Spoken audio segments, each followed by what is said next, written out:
ऊबड़ खाबड़ रास्ते भी समतल हो सकते हैं, कोशिश की जाए तो मुद्दे हल हो सकते हैं। शर्त यही है कोई प्यासा हार ना माने, हर प्यासे की मुट्ठी में बादल हो सकते हैं। हिंद महासागर सी जब हो सकती हैं आंखें, तो आंखों के आंसू भी गंगा जल हो सकते हैं। जिनकी बुनियादों में खट्टापन है मत भूलो, पकने पर सबके सब फल मीठे हो सकते हैं। इंसानों की दुनिया है, थोड़ा तो रुकिए। ये इंसानों की दुनिया है, थोड़ा तो रुकिए। पत्थर दिल वाले भी कोमल हो सकते हैं। और सपनों के सच होने की तारीख नहीं होती। सपनों के सच होने की तारीख नहीं होती। आज जो न सच हो पाए वो कल पूरे हो सकते हैं।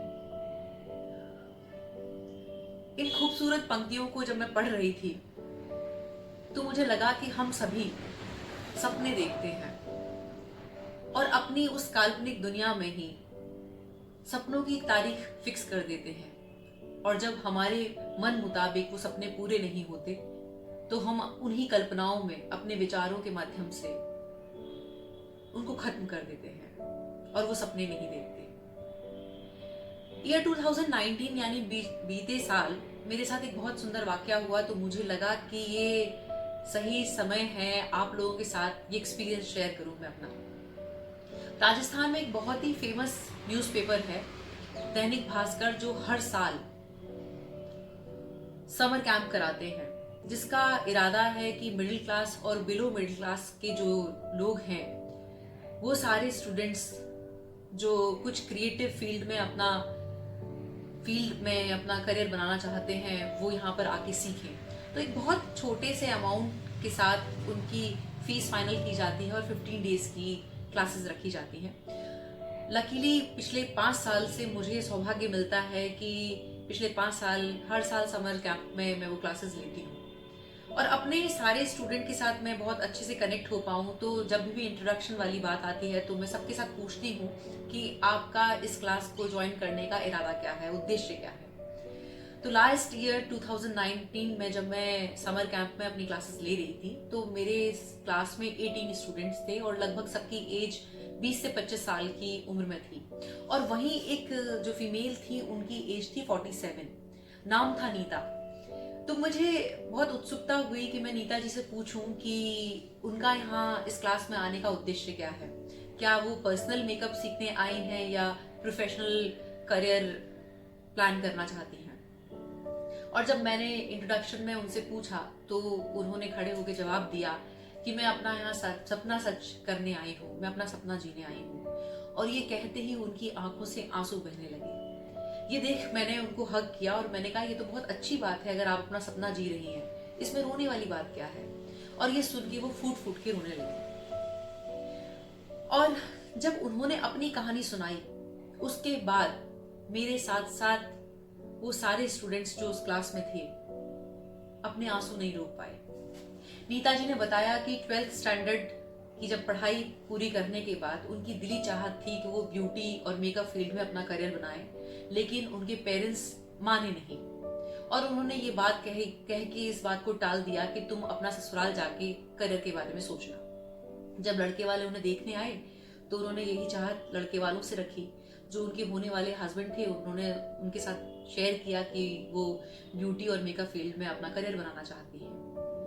तो उनके हस्बैंड ने उनको प्रॉमिस किया कि वो उनका सपना जरूर पूरा करेंगे। और शादी के बाद अब उनकी चाहत थी कि वो जल्द से जल्द अपना करियर पूरा होते हुए देखें, लेकिन परिवार में जिम्मेदारियों की चलते वो मौका नहीं मिला। और वो बार बार अपने उस सपने को लेके अपने हस्बैंड से बात करती रही और उनके हस्बैंड एक ही बात कहते रहे कि तुम अपने सपने को जिंदा रखना, तुम्हारा सपना ये बहुत जल्द पूरा होगा। जब मेरी जॉब लगेगी और मैं शहर जाऊंगा तो मैं तुम्हें साथ लेके जाऊंगा, तब मैं जॉब कर रहा हूँगा और तुम आराम से अपना ये करियर चुन सकती हो। सौभाग्य से उन्हें ये मौका मिला, वो लोग शहर गए। अब नीता जी माँ बनने वाली थी। तो नीता जी को ये पता था कि अब ये 4 से 5 साल के लिए ये जो उनका सपना है वो पोस्टपोन होने वाला है, क्योंकि बच्चे की जिम्मेदारी अब उनके पास होगी। बच्चा उनके बेटा हुआ और जब 2 साल का था तब पता चला कि बच्चा फिजिकली चैलेंज्ड है, जिस वजह से बच्चा पूरी तरह से माँ पे आश्रित था और 5 मिनट भी अपनी माँ को छोड़ता नहीं था।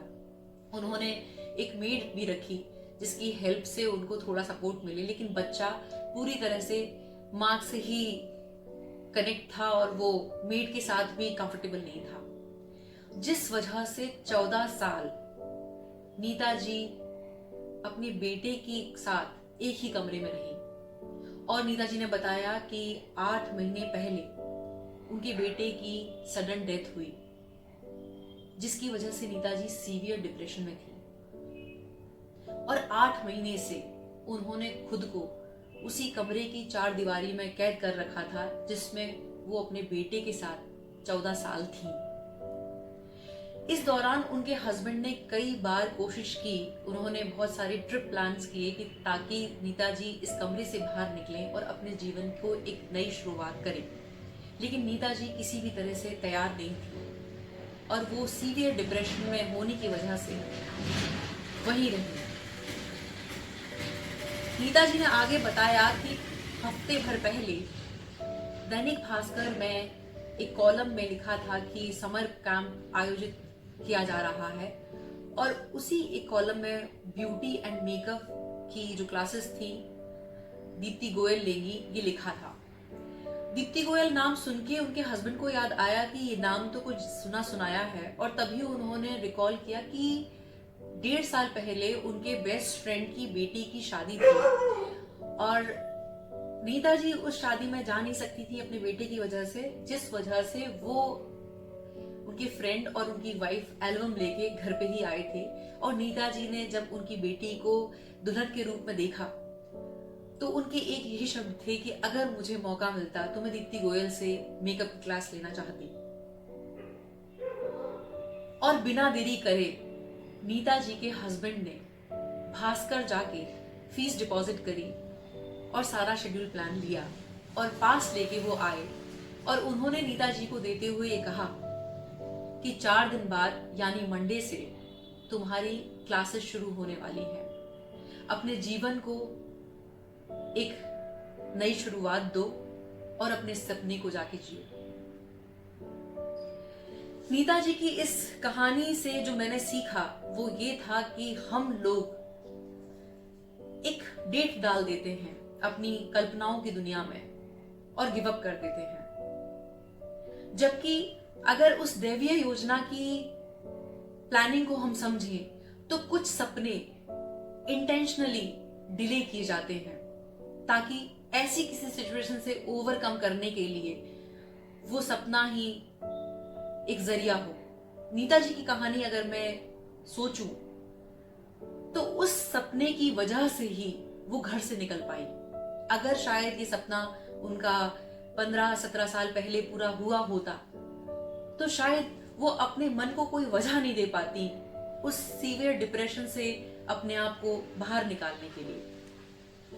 नीता जी की कहानी ने मुझे प्रेरित किया है कि अपनी अंतिम सांस तक सपने देखते रहिए और जो सपने पूरे नहीं हुए हैं उन्हें आप दैवीय योजना का हिस्सा माने, क्योंकि वो शायद आपके बुरे दौर के लिए रखे गए हैं जो आपके उस दौर में आपको ओवरकम करने में हेल्प करेंगे। मुझे उम्मीद है कि ये कहानी आपको पसंद आई होगी। इस रियल लाइफ स्टोरी से आपने जो सीखा उसे आप अपने जीवन में आत्मसात करें, लोगों के साथ शेयर करें। अगर आपको ये कहानी पसंद आए तो लाइक करें, सब्सक्राइब करें और अपने वैल्यूएबल कमेंट्स जरूर करें। बहुत बहुत शुक्रिया, बहुत बहुत आभार।